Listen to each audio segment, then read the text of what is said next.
Greetings, friends around the world. This is Dr. Bob Thiel for the Bible News Prophecy Channel. Can you see the handwriting on the wall?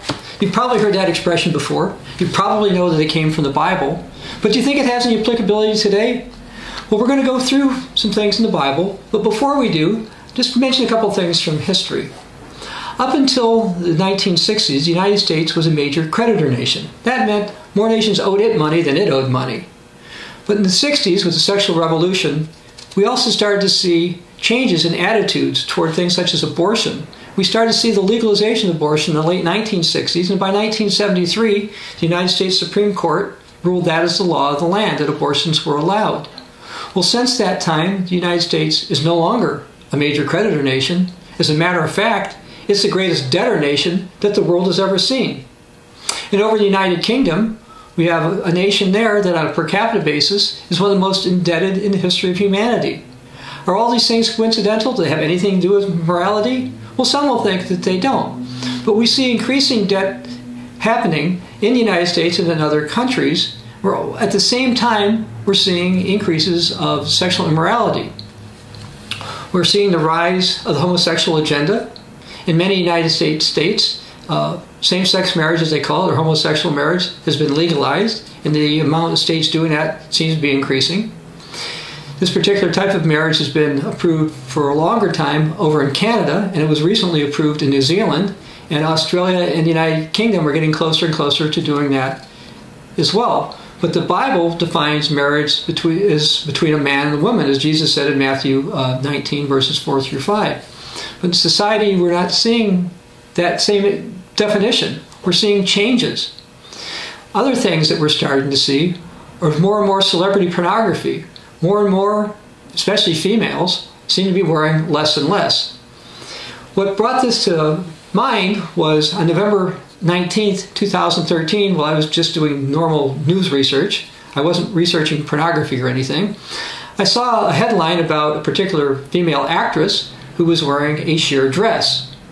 Then, later in the day, the media mentioned somebody else wearing a sheer dress and was comparing these women together, I guess, to see which one they thought looked better.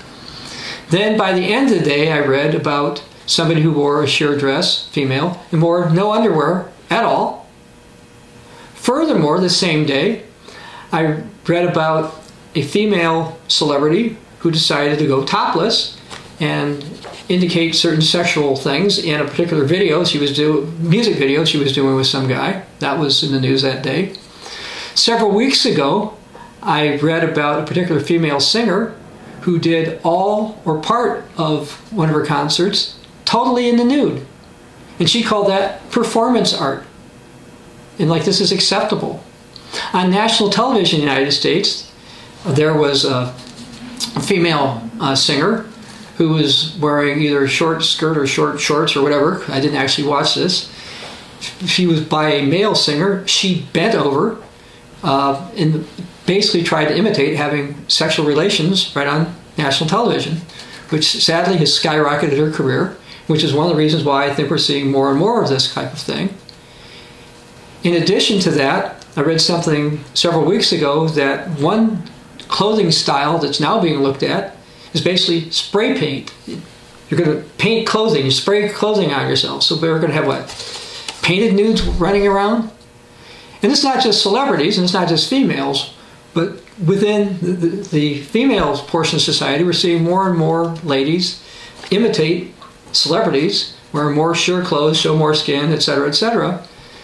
And this type of thing, which incites lust, is not good. The Bible is opposed to that. So what's been going on at the same time these things have been happening? Well, countries such as the United States have increased their debt. Coincidence? I don't think so. But some might believe otherwise. The United States has spent approximately, the federal government, $17 trillion more than it's taken in, so it's got a huge amount of debt and pledges to do that. And each month it keeps increasing its debt. There's a couple of months a year perhaps that doesn't, but overall the trend continues. Some might say, well, our politicians are going to resolve that.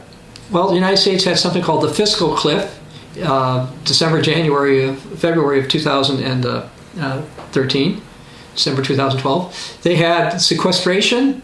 They've had debt ceiling supposed. We had a government shutdown. But despite all that, What's the trend? The debt goes up. The rate varies, but the debt continues to climb. Also, we have another program. In addition to that $17 trillion of debt, something called quantitative easing, which is basically a program that the U.S. Federal Reserve does, where it produces additional $85 billion per month. And basically through Treasury notes and bills and such, in my opinion, is basically a form of counterfeiting. The United States gets away with this because it's the world's reserve currency, plus nations are lending to it. But I consider this a form of dishonest profits that the United States is making. And this is not good. I don't think the United States actually intends to pay this back, and this is not a good thing. If you have your Bible, you might want to follow along with me in Ezekiel chapter 22. I'm going to read a couple of verses here. Ezekiel 22, I'm going to read verse 13. Behold, therefore, I beat my fist at the dishonest profit which you have made, at the bloodshed which has been in your midst. So God says, he's shaking his fist at it. He doesn't like it. He doesn't approve of it. Now going down to verse 15. I will scatter you among the nations, disperse you throughout the countries, and remove your filthiness completely from you. Filthiness. Yes, sexual immorality, the pornography, the increased acceptance of homosexuality. Those things are filthiness, and God is warning against this. Now some may say, well, this was written a long time ago. It's got nothing to do with this current day and age. Well, around 2,600 years or so ago, God inspired the prophet Habakkuk to write something. So I'm going to read Habakkuk chapter 2. I'm going to first read verse 3. For the vision is for an appointed time, but at the end it will speak, and it will not tarry, it will not lie. Though it tarries, wait for it, because it will surely come, it will not tarry. So what is this saying? This says, for the appointed time, the end, something is going to happen. It's going to seem like it's going to take a while, and in some respects it does. But in other respects, it's not going to. Verse 6, in the middle of this. Woe to him who increases what is not his. How long? And to him who loads himself with many pledges. Will not your creditors rise up suddenly? Will they not awaken who oppress you? And you will become their booty. Because you have plundered many nations, all the remnant of the people will plunder you. So the Bible is saying, look, debtor nation, you who has a lot of creditors, the time is going to come when these creditors are going to rise up suddenly. They're going to wake up. Well, they've actually started to wake up now. The European Union introduced its own currency called the euro, basically a way to counterbalance the power of the US dollar. And some think it may become the world's reserve currency, or at least part of a basket of currencies that will become that. We've got the Chinese who would like their currency, the renminbi yuan, to become the world's reserve currency, knock the US dollar off. And the United States, they point to as being in debt, and they owe the Chinese lots of money. You've got the Russians, you've got some in the Middle East trying to dethrone the US dollar and replace it. And when the US dollar is no longer the primary currency used for international trade, it becomes no longer the world's reserve currency. It's going to be massive inflation and major problems in the United States, and it's going to end up even worse. Now, a lot of people trust the politicians, but the Bible has some warnings about this. If you go to Isaiah chapter 9, verse 16, I'd like to read one verse. For the leaders of this people cause them to err, and those who are led by them are destroyed. So people are being led by leaders who may get them destroyed. How do you know they're going to get you destroyed? Because they're not doing what this book says. And you can verify that. Now, the Apostle Paul wrote something in the book of Romans, chapter 1. I'd like to read verse 18. He wrote, For the wrath of God is revealed from heaven against all ungodliness and all unrighteousness of men who suppress the truth in unrighteousness. So Paul is warning that some men are going to suppress the truth in unrighteousness. Some are going to say, oh, it's just equality when we're talking about homosexual marriage. It's just artistic expression or performance art when celebrities go around nude or imitating sexual acts. No, it's lewd, it's wrong, it's immoral. If you read the passages from Romans 1, verse 18 through verse 32, you're going to see homosexuality, sexual immorality, wickedness, covetousness are all condemned. And if you go to verse 32, you're going to find out not only those that do them are condemned, but those who approve them. And we're in a society that's more and more approving of immorality. In Jeremiah 6:15, It says, were they ashamed when they committed abomination? No, they were not ashamed, nor do they even know how to blush. Therefore they shall fall among those who fall. At the time I punish them, they will be cast down, says the Lord. Yeah, we've got a society that people don't blush from exposing themselves as they should not. And this is warned against. Now the experts seem to think this is okay. The experts seem to think that, so-called experts, that increasing debt is okay. But it's not, and it's going to lead to destruction. Now others say, wait a second, I'm eating and drinking, I'm doing okay, this is all fine. Well, in the book of Luke, chapter 17, verses 26 through 29, Jesus says, you know what? The time of the flood, people were eating, drinking, doing things like that. And then time of Sodom and Gomorrah, they were doing things. They didn't expect destruction, but it came. Now, I'd like to actually read some of Jesus' actual words translated in English in the book of Matthew, chapter 24. And I'm going to start in verse 37. But as the days of Noah were, so also will be the coming of the Son of Man. For as in the days before the flood, they were eating and drinking, marrying and giving in marriage until the day that Noah entered the ark, and did not know until the flood came and took them all away, so also will be the coming of the Son of Man. So Jesus is saying, look, people were eating and drinking, getting married. And again, it's fine if you do a biblically sanctioned marriage, which is between a man and a woman, as Jesus mentioned in Matthew 19, verses 4 and 5. But life is going on. Jesus said that life's going to go on and people aren't going to understand what's going to happen.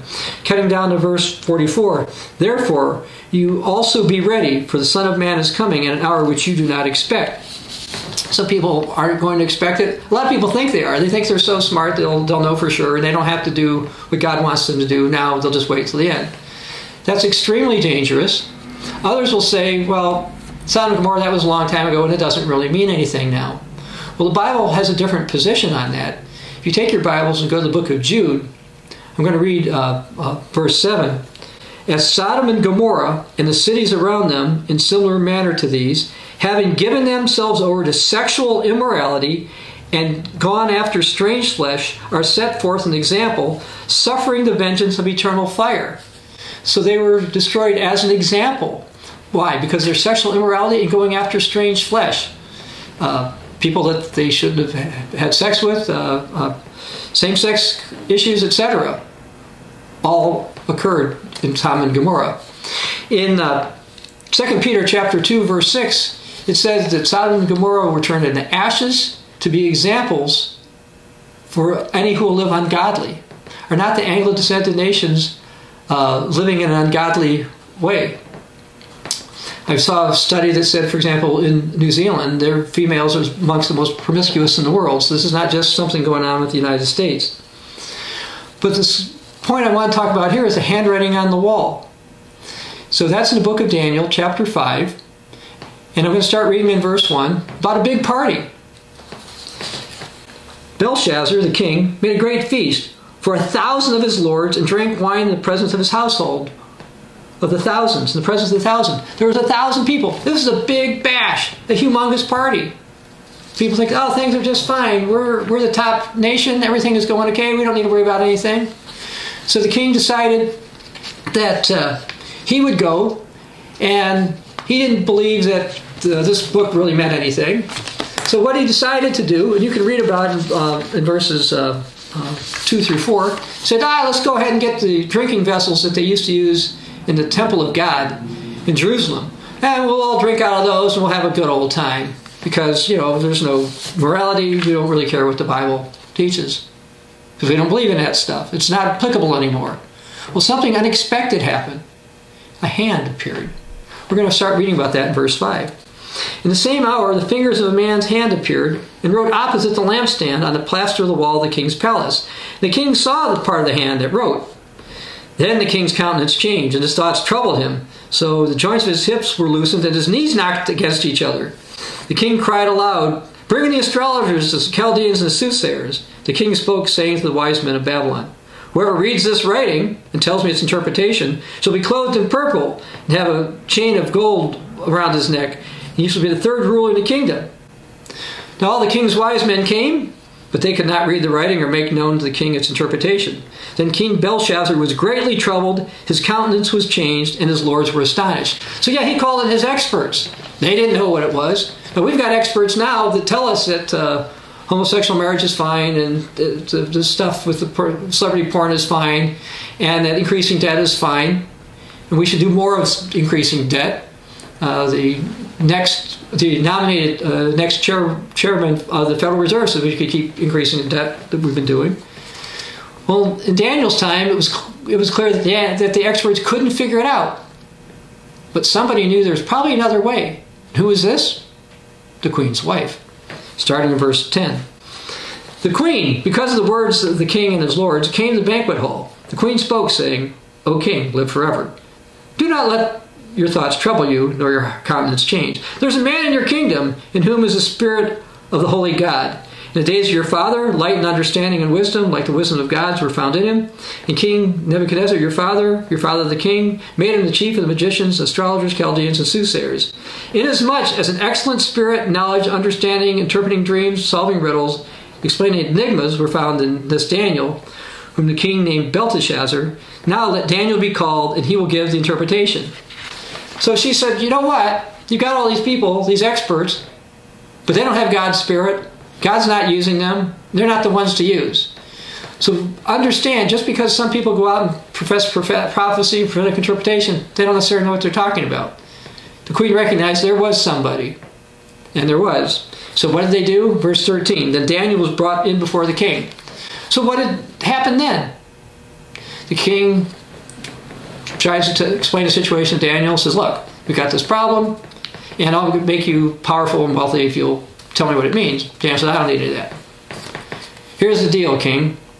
You got a rise of immorality in your country, in your empire, and it's over. That's why God sent this. Now I'm going to tell you what this means, but you don't have to give me anything. Verse 24. Then the fingers of the hand were sent from him, and writing was written. And this is the interpretation, or the inscription that was written. Many, many tekel upharsin. This is the interpretation of each word. Many. God has numbered your kingdom and finished it. Tekel.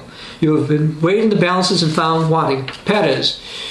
Your kingdom is divided and given to the Medes and the Persians. And that very night, Belshazzar was slain, and his kingdom was gone. Now, the United States and its Anglo allies still have some time. So I'm not trying to say it's going to happen immediately. But I'd like to take another look at these words that were the handwriting on the wall. Many, as far as the United States and its Anglo nations or allies are concerned, your days of being the top of the world order are numbered. And the world is starting to realize this, and they're starting to rise up. Many again. Despite the signs of your decline, instead of repenting, you're increasing your immorality in promotions of things that go against the Bible. Tekel. Your morality and conscience have been weighed in the balance and found wanting. Perez upharsin. Your nation, the United States, is going to be taken over by the beast, the king of the north, Daniel 11:39. And it says there, the nation with the strongest fortresses, which is the United States and then its Anglo allies, is going to be taken over and divided. And this is what is going to happen. Now, do you think I sound like an alarmist? Well, even U.S. President Barack Obama has said that the increased debt levels that the United States have is unsustainable. But we keep increasing the debt over and over again. He's right that it's unsustainable, and something that's unsustainable cannot continue. And the Bible warns that the one who loads up all his pledges, makes his dishonest profit, is going to be taken over and people are going to be made slaves. So without national repentance, the United States and its Anglo allies are doomed. So what are you going to do about it? Now, you can individually repent. Now, some of you think, oh, it's all right, it's just you and me, God, I'm not going to be out on my own, and I'm not going to support a church or do anything. Well, you might consider Jesus' words that maybe you won't know, but let's go further. The book of Zephaniah. I'm going to read Zephaniah 2, verse 1 first. Gather yourselves together. Yes, gather together, O undesirable nation. Well, who's this undesirable nation? We're not going to go there, but 1 Peter 2, 9 and 10 says Christians are peculiar people, special people special nation. Called out of the world. They're different. So Zephaniah is saying that people should get together. Why? Before the decree is issued. What decree? This will be a decree issued to go to a place of protection that the Bible talks about, for example, in Revelation 12, verses 14 through 16.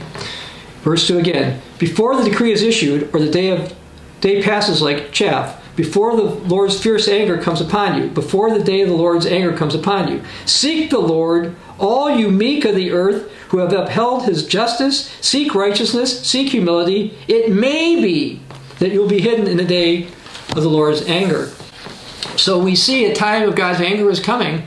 People are supposed to gather together before the time to do it. So even though the United States' Anglo allies are not going to be completely destroyed for at least several years from now, you should be taking steps now. It should be obvious to those who are looking. You see the increase in sexual immorality. You see the increase in debt. The United States is in decline. What are you going to do about it? Do you see the signs? Can you see the handwriting on the wall? This is Dr. Bob Thiel for Bible News Prophecy Channel.